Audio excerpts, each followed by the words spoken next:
Good morning mga ka-boom boom! Ayan, happy ulit tayo today. Kapag ulit tayo, gala-gala. So ang gagawin natin today, pupunta tayo ng city. Tapos ipapark lang natin tong car. Tapos try natin yung free bus nila na cat.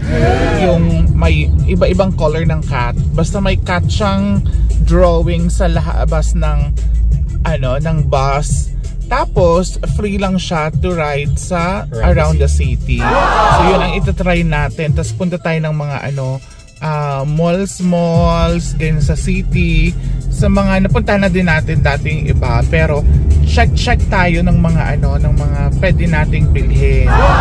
Kung may kung may pera tayo. Pero kung wala, edi next time na lang. Okay? So, yun, basta check na tayo kung saan tayo makakamura ng shopping in the future. Okay, at kung pumunta kayo dito, at least mayroon kayong idea kung saan kayong shop pupunta para makakita ng mga ng mga ang tawag diyan, clearance na na mga sale ganyan. Okay?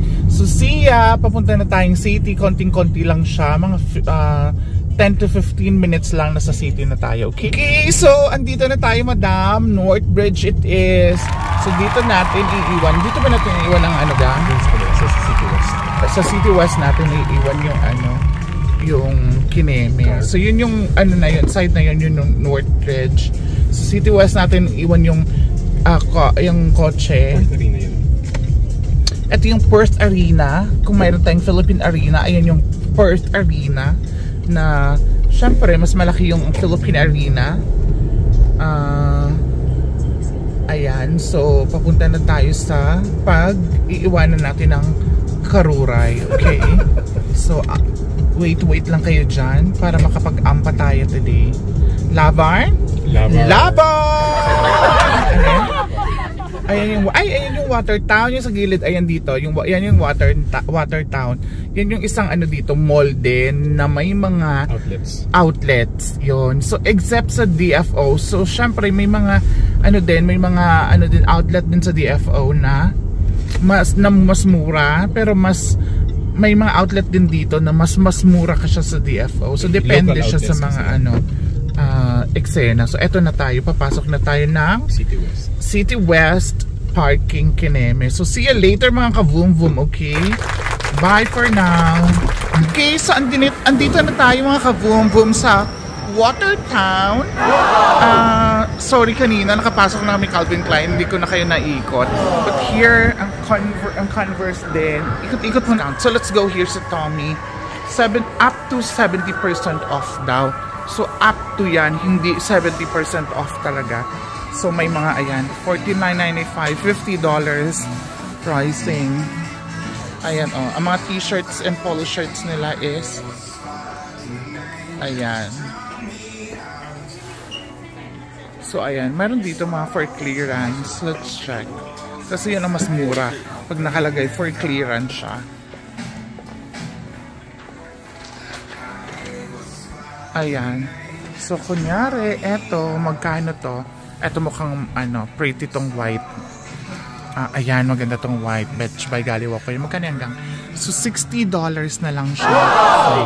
From 260. Ayan Ay, 230 Australian dollars pala. 230, so magkano yon? Pero may drop pa yan dyan pagkababayaran naman. So 230, magkano yon, diba? Tapos bibilhin mo na lang siya ng $60. So ganun ka. Malaki din drop. Oo, parang 70% off talaga nga siya. Kasi for clearance na siya. So ang titignan nyo, actually is yung mga for clearance na ganyan. Para mas mapamura kayo, ganun. Diba? Ang laki ng ng tipid. So, halos mga lang siya, 2,000 plus na lang siya, ang price niya. Now, 2,000, mga gano'n, 2,000 plus, yung price niya ngayon. Dati magkano yun, diba? $240, madams. So, like, alam mo yun, sobrang expensive. Ayan, so, nakalabas na tayo sa Watertown Mall. Ang peg natin ngayon is, ikot-ikot naman tayo sa city. With the black cat. With the black cat. Iba yung palang color nun.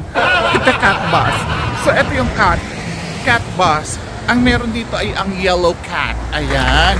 So, yung ganyan, free yan siya. So, pwede kang sumakay. Dito, around the city lang siya.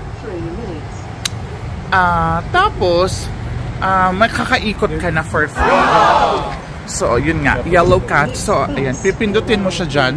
Yung yellow button for the yellow cat. Tapos magbibigay siya dyan. The next cat is due in 3 minutes. Oh, kabog, diba? Paano kung naligaw yung pusa? Paano na yung 3 minutes? Oh, diba? Ay, well, dito, hindi naliligaw yung cats nila. So, laban tayo. Wait tayo. 3 minutes, okay? Hingal is real. Go, go, go! Ayan na po yung yellow cat. Ayan nakalagay. Yellow cat 3. So, hello? Ayan. O, diba? Wala siya masyadong sakay. So, pwede tayo umupo sa kahit saan natin gusto. So, dito tayo. Ayan. Perfect. Diba? Ay! May dito ga? May harang. Dapat dito ako para may view tayo. Ayan. Para may view tayo. So, eto yung Kineme. So, let's go around the city. Ayan. Perfect, diba?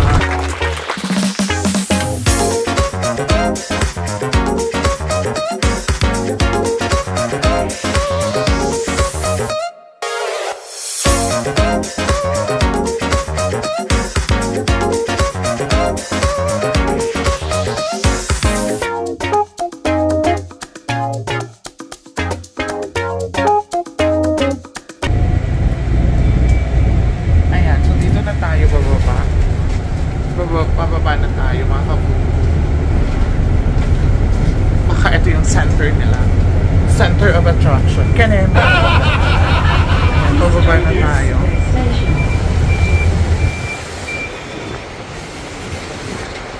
Ayan, so ito yung eksena dito. So sobrang ganda actually. Ayan yung post office, Commonwealth Bank of Australia. So, pupunta tayo ngayon dito sa Australia, The Gift. Ito yung mga bilihan ng souvenirs nila.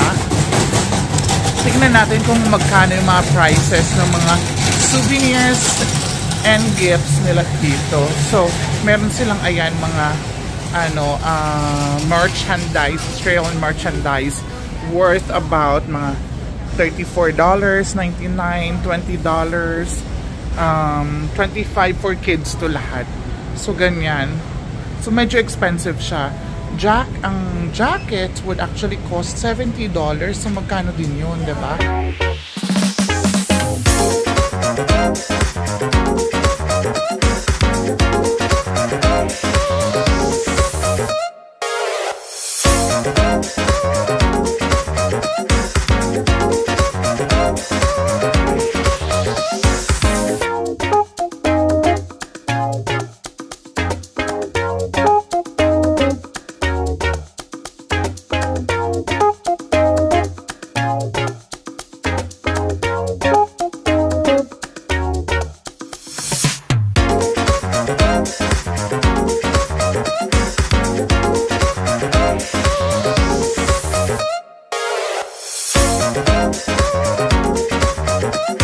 Walking tayo dito sa loob ng anong tawag din sa place na to, gang? Ha? Forestfield? Forestfield. Forest Chase? Lugar pala yung Forestfield. Ano ba yun? Pinadarapting mo. Ayan. Anyways, eto siya dyan.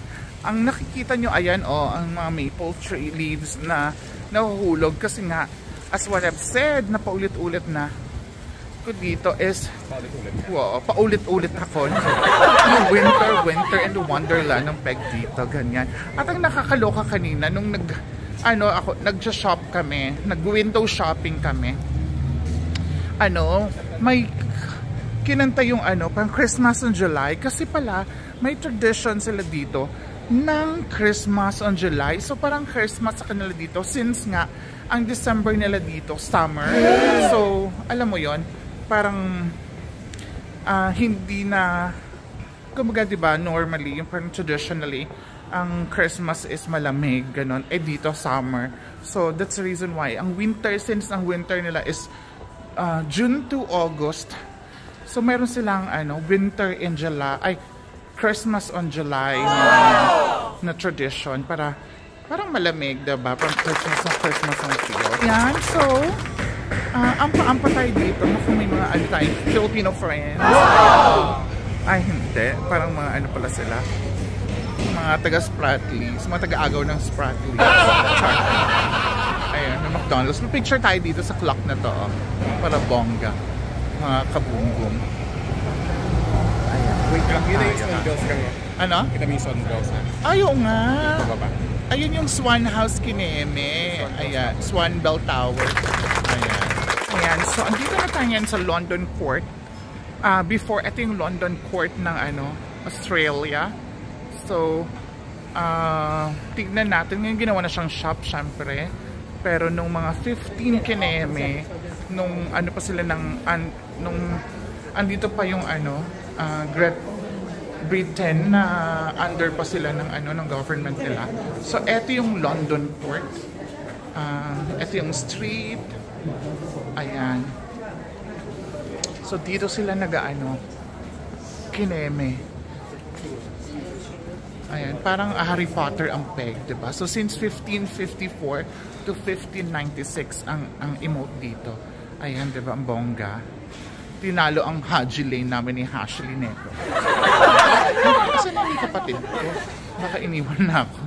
Ayan. So, di ba ang bongga? Tapos, ayun, nakita nyo ba yun dun sa dulo? Parang siyang, palas-palas Kineme. Tsaka yung mga, ayan, yung mga, eksena niya talaga. Para siyang Harry Potter Village. Ayan, So, etong part na to, 1542 to 1587. So, andun na yung mga antiques. Tapos, na siya ngayon? Parang, tapos ginawa na siyang shops. Tapos, parang pasyala na siya. So, beautiful, diba? So, hindi natin papayagang, hindi tayo magkaroon ng picture dito. Katulad na sa picture. Ayan. So, eto yung eksena dati, diba? May pa-vlog pa ng mga Crusaders dun sa unahan. Ayan, diba? Perfect talaga. Talagang court na court ang peg. Beautiful naman ito ni Kuya. Ayan, diba nakita niyo yan? Parang siya, Kineme ang peg.